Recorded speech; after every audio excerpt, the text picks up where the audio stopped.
So hello बच्चों, again welcome you in our YouTube channel Gavish Classes and myself Vijay Singh. So in this video lecture, we will discuss question Eschan book. This is the based upon the distance and displacement. Okay. So in previous video lecture, we have been discussed question 4. उसमें हमने 4 questions आपसे discuss किए थे. बात करते हैं question number 5. So without wasting your time, let's get started. So question number 5 says that the ant travels a distance of 3 centimeter from P to Q and then moves a distance of 4 centimeter at right angles to PQ. Find its resultant displacement. Okay.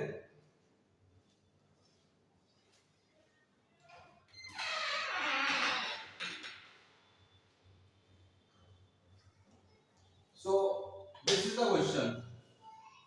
एक चींटी the ant travels a distance 3 centimeter. 3 centimeter distance का करती है और cover करती है from P to Q. चलो हम लेट्स कर लेते हैं. Let's suppose solution. Let's suppose initial point is this P. This is the initial point. Initial point at which ant travel a distance from to P to Q. Okay. So a distance 3 centimeter from P to Q and then moves a distance 4 centimeter at right angles to PQ. चलिए तो पहले हम कर लेते हैं P से Q 3 centimetre. तो P से Q हम कर लेते हैं ये. सपोज ये आपका 3 सेंटीमीटर which is 3 सेंटीमीटर. एक चीटी रख लेते हैं यहाँ पे. चीटी से चीटी बनानी आती है.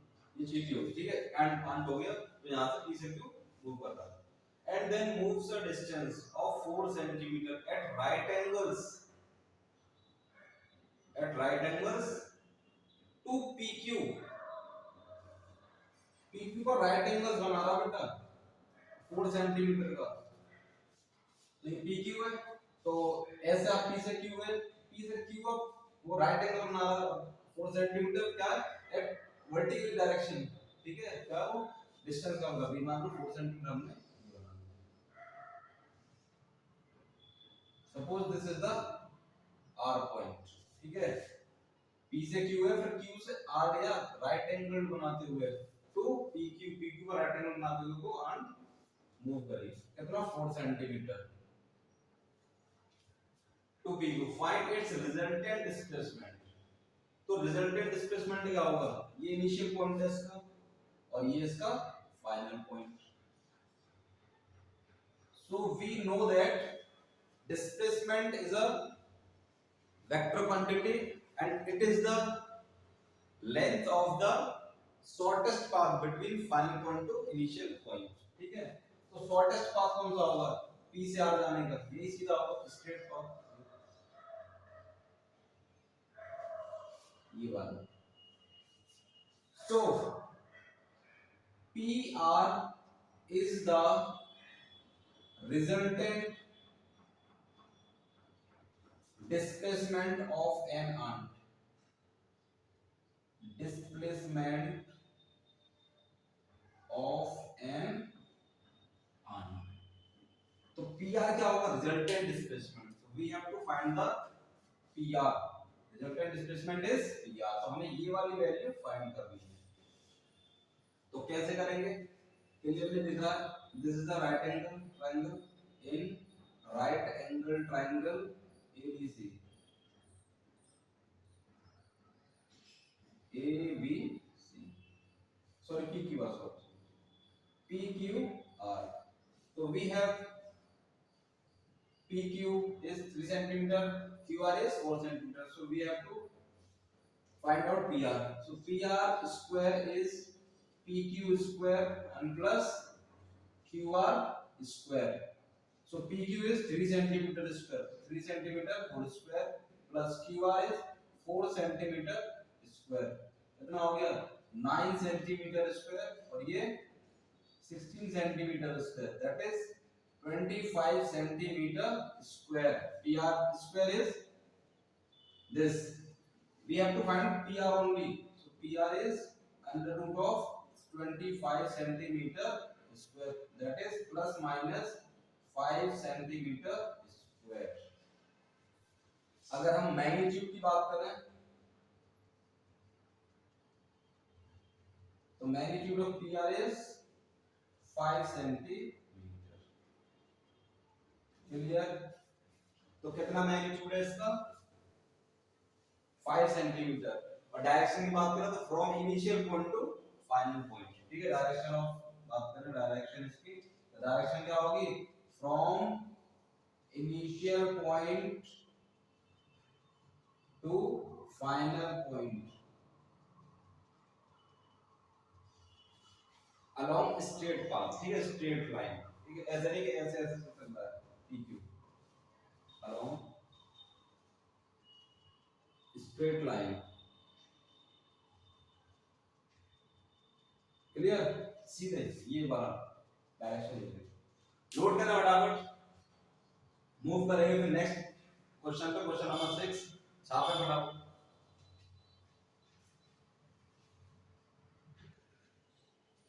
तो बच्चों next question question number 6 here question number 6 says that a body travels a distance of 3 km towards east then 4 km towards north and finally 9 km towards east what is the total distance traveled and what is the resultant displacement this question you know this question belong to S charm okay so यहाँ पे direction आपको पता रहनी चाहिए direction बना लेते हैं ये डायरेक्शन रहती है नॉर्थ साउथ ईस्ट ठीक है नॉर्थ साउथ ईस्ट वेस्ट ठीक है तो ये आपका डायरेक्शन रहता है तो हम करते हैं इस क्वेश्चन को सॉल्व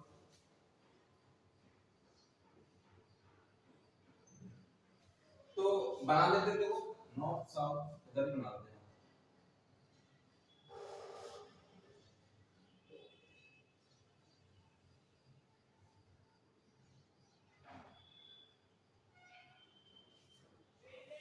ये आपका ईस्ट हो गया ये वेस्ट हो गया ये नॉर्थ और ये साउथ अभी हम मान के चलते हैं ये अभी यहाँ पे सेंटर में है ओरिजिन पे है ठीक है ना इधर गए ना इधर ना इधर बॉडी यहाँ पे रखेंगे ठीक है बॉडी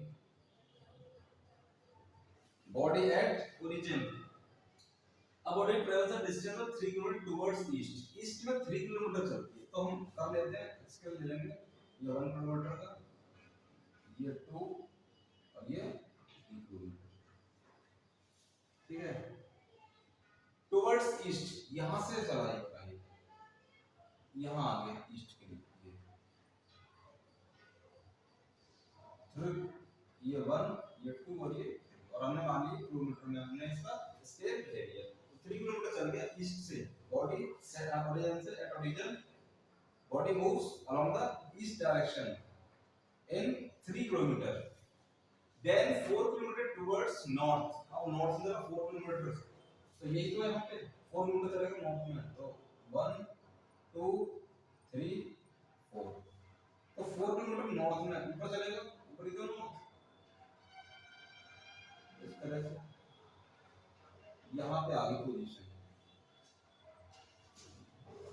मान लो ये O पॉइंट था ये A आ गया फिर एक बार B आया O से A फिर A से B नॉर्थ की तरफ and finally 9 kilometre towards east फिर 9 किलोमीटर ईस्ट चला उसको हम थोड़ा सा पढ़ाएंगे तो ये 4 ये 5 ये 6 ये 7 ये 8 ये 9 1 2 3 4 5 6 थोड़ा सा कम हो गया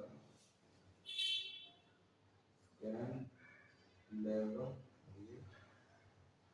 ठीक है इक्वल डिस्टेंस होनी चाहिए 1 2 9 चलना 9 किलोमीटर तो 1 किलोमीटर 2 3 4 5 6 7 8 9 ठीक है। तो अब यहां से चलेगा बी पॉइंट से north and finally to 9 kilometre towards east, तो ईस्ट पे ये डायरेक्शन ये है, तो यहां से 9 किलोमीटर तो कर दे मतलब 1 2 3 4 5 6 7 8 9 मतलब ये आएगा यहां पे देखो चेक करिए ये वाला पॉइंट, इसको आप ज्वाइन कर दो यहां से। ये इसके मैंने इसलिए बड़ा आ रहा है, मैंने जो पार्टीशन ये वो थोड़े ज्यादा दूर दूर दे दी, ठीक है। ये हो गया, ये कितना है 3 किलोमीटर टुवर्ड ईस्ट, और ये कितना है, ये कितना 4 किलोमीटर टुवर्ड्स किस तरफ है ये नॉर्थ। फिर इसके बाद यहां से बी से ए ओ ए बी मान लो सी पॉइंट है, फिर ए बी से सी कितना चला ये 9 किलोमीटर टुवर्ड ईस्ट अगेन। तो ये आपका ग्राफ बना। अब हमें बताना है what is the total distance travelled. तो first part to distance travel. अब डिस्टेंस में आपको पता है डिस्टेंस क्या होता है, the length of the actual covered path, the length of the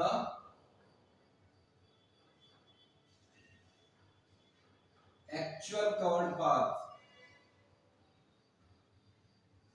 actual covered path वही तो होता है डिस्टेंस। तो देखो लेंथ कितनी है, पहले ओ से ए गया तो ओ ए, फिर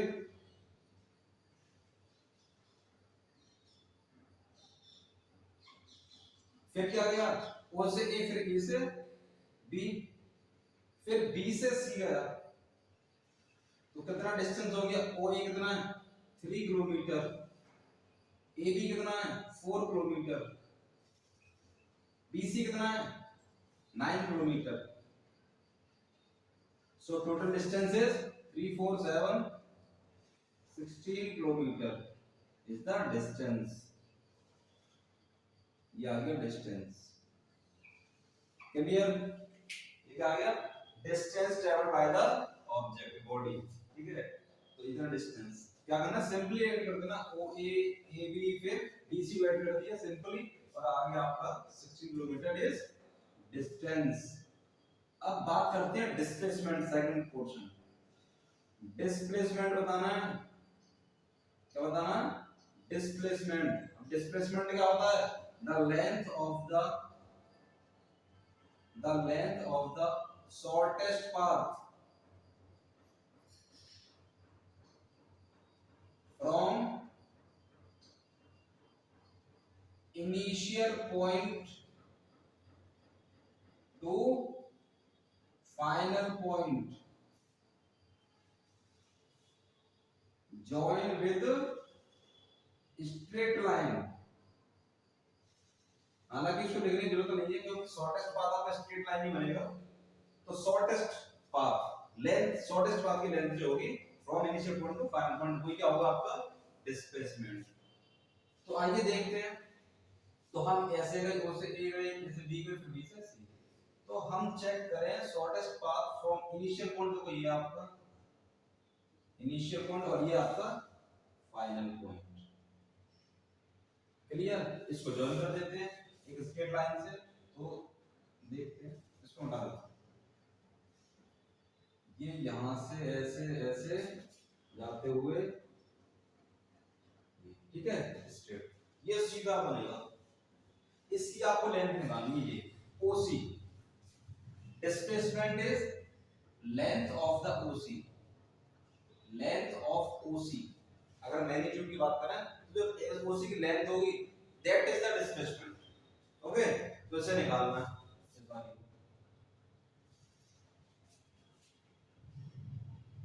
हम क्या करते हैं, हम एक राइट ट्रायंगल फॉर्म कर लेते हैं जहां से हमने इस पे परपेंडिकुलर,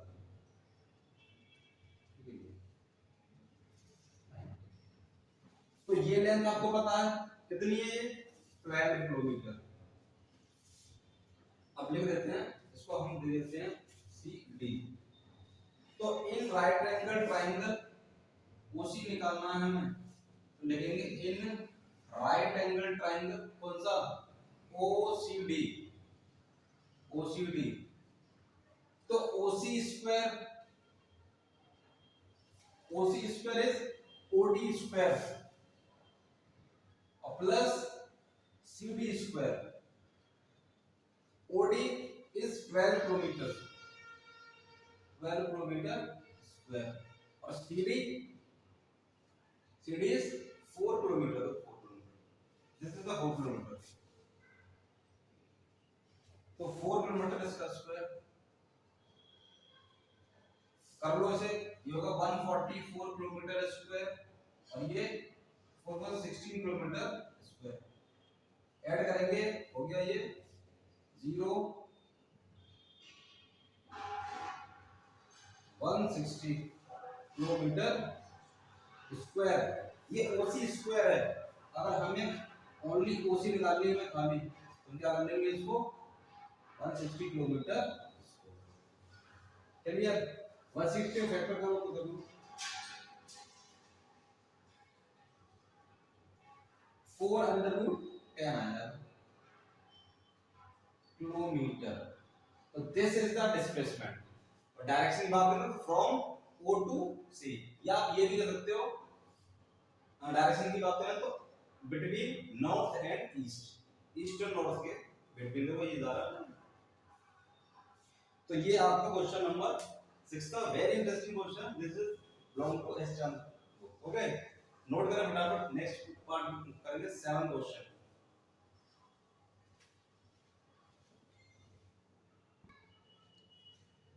So बच्चों next question is question number 7 and question number 8, both are discussed in. So question number 7 is the numerical ratio of displacement to distance for a moving object. Numerical ratio of displacement and to distance for a moving object. तो क्या relation बन सकता है, ठीक है, क्या ratio होगा। तो क्वेश्चन नंबर 7 का सॉल्यूशन देखो।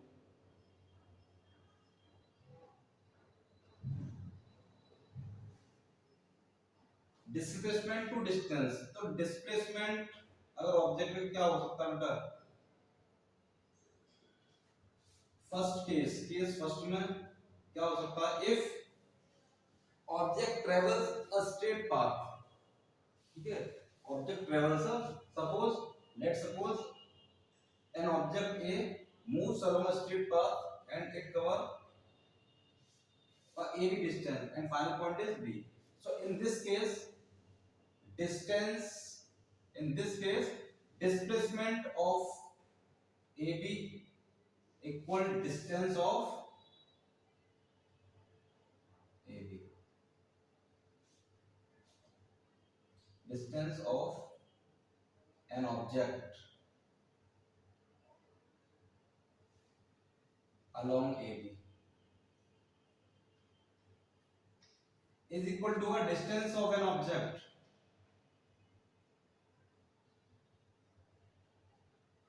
along AB। सिंपल सी बात ये है कि अगर ए से बी गया, स्ट्रेट पाथ फॉलो किया है किसी ऑब्जेक्ट ने, अगर वो बाउंस बैक नहीं हुआ, वो इवेंचुअली बैक नहीं हुआ, ठीक है, अपनी इनिशियल पोजीशन पे, तो उस केस में ए से बी गया, वही पे इसकी फाइनल पोजीशन है, this is the initial position and this is the final position. So in this case displacement of the object is equal to distance of an object. तो एक केस मिल गया कि डिस्प्लेसमेंट क्या हो सकता है, बराबर हो सकता है डिस्टेंस के, क्लियर। और दूसरा केस क्या होता है कि डिस्प्लेसमेंट छोटा होगा, क्या होगा, लेस देन डिस्टेंस, क्लियर। तो दो केस बने, डिस्प्लेसमेंट इक्वल हो सकता है डिस्टेंस के, और डिस्प्लेसमेंट क्या होता है, छोटा हो सकता है। जैसे सपोज हमारे पास ये ए पॉइंट है, ए से बी गया ऑब्जेक्ट और बी से सी गया, और फिर इसके बाद मान लो ये 2 मीटर और ये 3 मीटर,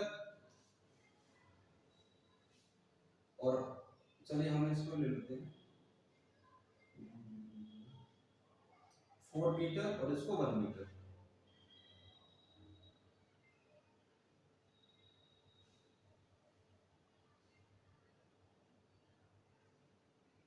चलिए इसको 3 सेंटीमीटर। तो अब हमारे पास ये जो मिलेगा बेटा डिस्प्लेसमेंट ए बी और बी सी, ये तो डिस्टेंस हो गया from object moves along a straight path from point A to B, further b to c. So what is the resultant displacement? Displacement is AC. This is the displacement and distance is AB plus BC. देख लीजिए यहाँ पे distance की बात करें तो हमारा क्या मिलेगा, AB plus BC 4 plus 3 that is 7 centimetre. तो ये क्या है, ये डिस्टेंस है। और डिस्प्लेसमेंट की बात करें तो कितना मिलेगा हमें डिस्प्लेसमेंट, अप्लाई पाइथागोरस थ्योरम मिलेगा 5 सेंटीमीटर। तो आप चेक कर सकते हो डिस्प्लेसमेंट लेस देन डिस्टेंस, एक केस ये बन सकता है और एक केस ये बन सकता है, दोनों बराबर हो सकते हैं, दोनों डिफरेंट हो सकते हैं। 4 4 16, 3 3 9, 16 plus 9 25 और इसका स्क्वायर रूट कितना आ जाएगा 5 सेंटीमीटर। तो ये डिस्प्लेसमेंट हुआ और डिस्टेंस आपका 7 सेंटीमीटर 4 plus 3 सेंटीमीटर। तो दो केस बने, एक तो ये और ये, तो दोनों को हम कंबाइन कर देते हैं। मान लो इक्वेशन नंबर सेकंड और ये equation number combined equation first and equation second. तो हम लिख सकते हैं डिस्प्लेसमेंट इक्वल लेस देन और equal to distance divided by distance on both side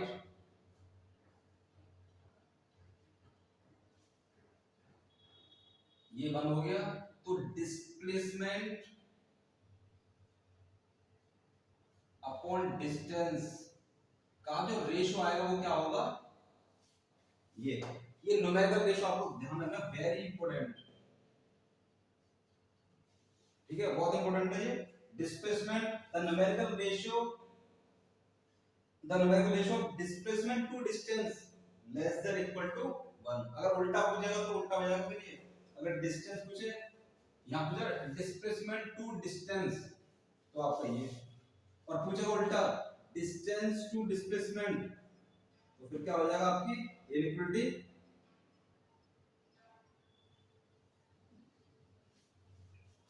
क्या हो जाएगा ग्रेटर देन इक्वल टू 1। ठीक है, तो ये ध्यान रखना है किसके रेस्पेक्ट में हम किस चीज को ले रहे हैं। नोट करें इसे, फटाफट मूव करते हैं लास्ट क्वेश्चन पे, क्वेश्चन नंबर 8।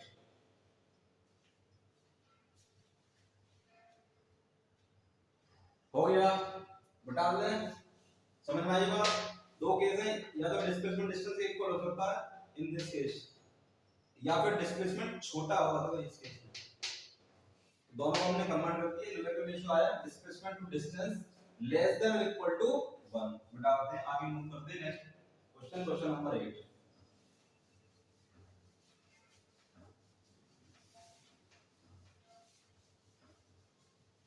देखिए क्वेश्चन नंबर 8 क्या कह रहा है, a body is moving along a circular path of radius r, what will be the distance traveled and displacement of the body when it completes half a revolution।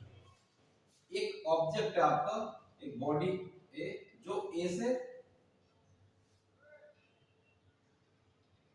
एक circular path पे जिसकी radius r है उसको move कर रही है, what will be the distance निकालना है, और displacement when it complete half a revolution। तो हाफ रेवोल्यूशन ये हो गया, a से b मान लिया, तो इसका रेडियस कितना r, ये r है, कैपिटल R। तो इसके अलाउंग, इस पाथ के अलाउंग वो एक्चुअल मूव कर रहा है object from A to B in half revolution, half revolution. भाई हाफ ही तो रिवॉल्यूशन हुआ, पूरा तो वन रिवॉल्यूशन में पूरा घूम जाएगा, इसमें आधा घूमा। तो पूछ रहा है डिस्टेंस कितना कवर किया, तो डिस्टेंस क्या होता है, उसमें आइए सीधा डेफिनेशन क्या होती है, the length of actual covered path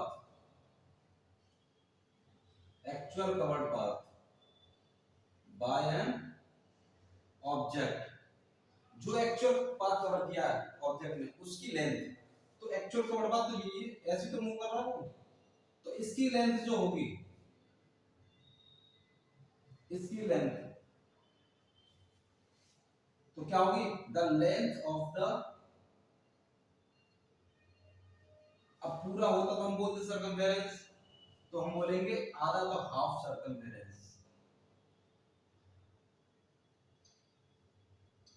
complete होता तो सर्कमफेरेंस के इक्वल होता है ना पूरा, और ये हाफ है तो हाफ सर्कमफेरेंस, जो हाफ सर्कमफेरेंस की जो लेंथ होगी वही डिस्टेंस होगी, तो सर्कमफेरेंस क्या होता है 2 पाई है, हाफ कितना होगा पाई है, तो दिस इज द डिस्टेंस। बात करते हैं डिस्प्लेसमेंट की। अब डिस्प्लेसमेंट क्या होता है, the length of shortest path from initial point to final point, ये होता है length of the shortest path, length of the shortest path, यहां लगा length of actual covered path, तो शॉर्टेस्ट पाथ क्या होगा, from final point to initial point, this is the initial point और this is the final point. इसको मिला देते हैं, तो इनिशियल पॉइंट ये, फाइनल पॉइंट ये, तो सबसे शॉर्टेस्ट पाथ ये होगा which is along the straight path, straight line, तो इसकी डिस्टेंस जो होगी वो यहां पर डिस्प्लेसमेंट होगा, द लेंथ ऑफ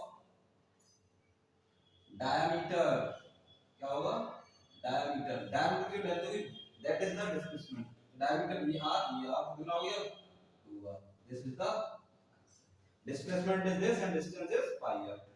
डायरेक्शन की बात करें, इसकी डायरेक्शन क्या होगी, अलोंग ए बी, या फिर फ्रॉम ए टू बी, तो ये इस तरह के क्वेश्चन डिस्टेंस और डिस्प्लेसमेंट बेस्ड हमने, देयर आर 8 क्वेश्चन हमने कहा है, ठीक है, इस पे आई होप आपको इसका कांसेप्ट क्लियर हुआ होगा।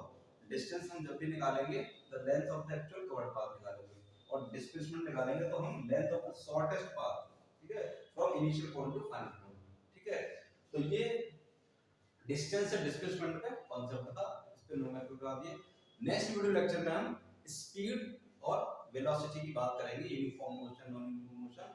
सो मिलते हैं नेक्स्ट वीडियो लेक्चर में। अगर ये वीडियो आपको अच्छा लगा है तो इसे लाइक कीजिए, शेयर कीजिए और ज्यादा से ज्यादा इसको शेयर कीजिए। So thank you very much.